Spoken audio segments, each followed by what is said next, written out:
points à vérifier avant de commencer à travailler avec un artisan. Donc aujourd'hui, je te me propose de donner ces 3 points-là parce que c'est hyper important à connaître, à savoir avant de pouvoir se lancer, s'engager avec un artisan. À tout de suite.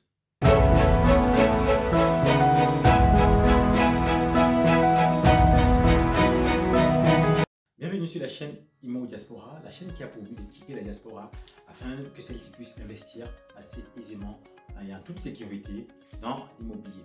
Et aujourd'hui, je me propose de donner 3 points. 3 points à vérifier avant de commencer à travailler avec un artisan. Il faut savoir que quand tu t'engages avec un artisan, le contrat, ça va jusqu'à la fin, ça va jusqu'au bout et c'est beaucoup de sous qui sont impliqués en fait sur des chantiers, que ce soit un chantier de 10, 15, 20 000 euros.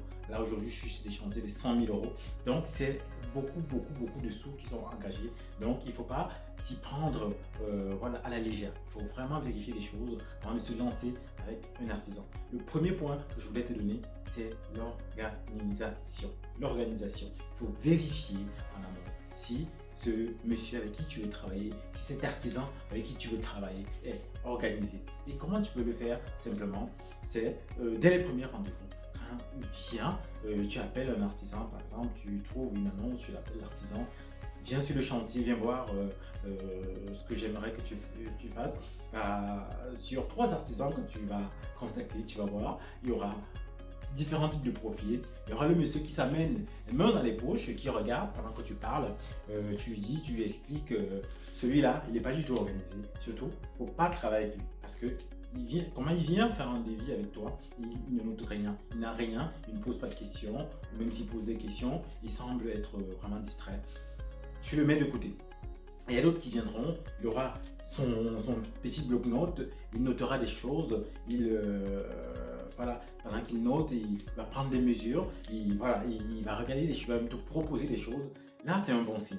C'est un bon signe de quelqu'un qui est sérieux dans son travail, qui sait ce qu'il fait, qui sait ce qu'il est venu faire et justement comme ça, qui s'organise et qui est aussi capable derrière d'anticiper. Parce que s'il n'est pas capable de le faire, ça, je te garantis, si c'est quelqu'un de pas organisé, je te garantis les retards sur ton chantier. Quelqu'un qui n'est pas organisé, n'est pas capable d'anticiper qu'il faut que j'achète tel matériel à temps, il faut que j'achète le carrelage, il faut que j'achète ceci à tel moment et il sera toujours en train de se justifier.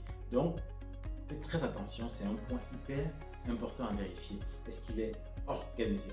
Le second point que je voudrais te donner, c'est la communication. Oh, ça c'est fondamental aussi. La communication est fondamentale parce que en fonction d'où ton chantier se trouvera, tu ne seras pas capable d'y aller régulièrement. Tu ne seras pas capable de mettre le pied sur le chantier régulièrement. Il faut que tu aies un artisan qui communique avec toi, qui te donne l'information. Non pas celui vers qui tu vas tirer l'information, un peu comme si tu tirais des verres du nez.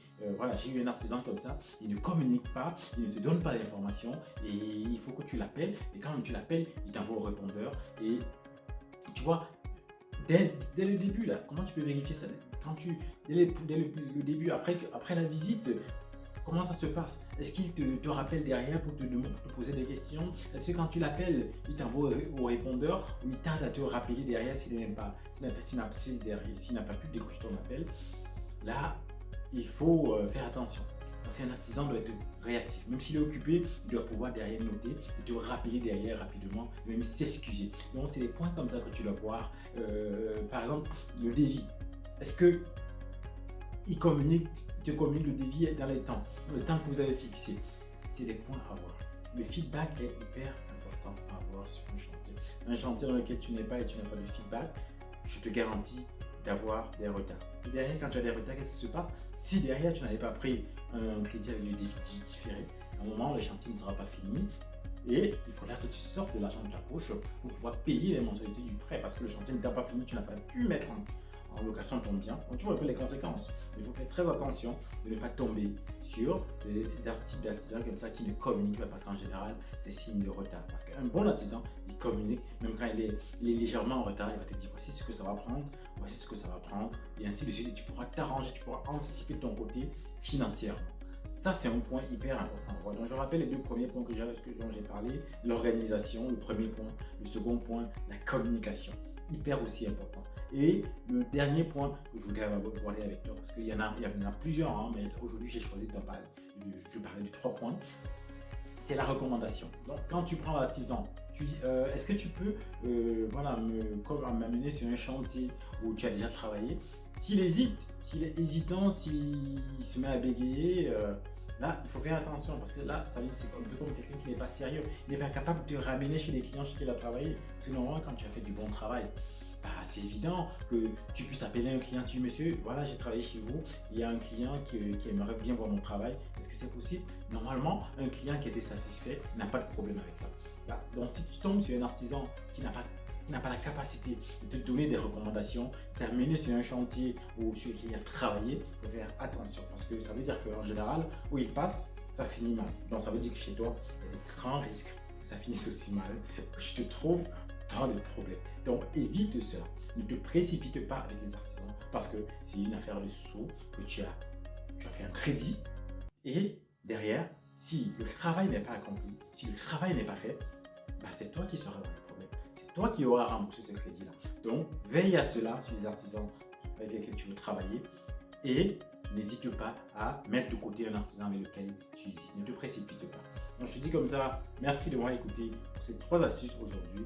N'oublie pas, abonne-toi, partage, c'est gratuit et à très bientôt sur la chaîne Immo Diaspora.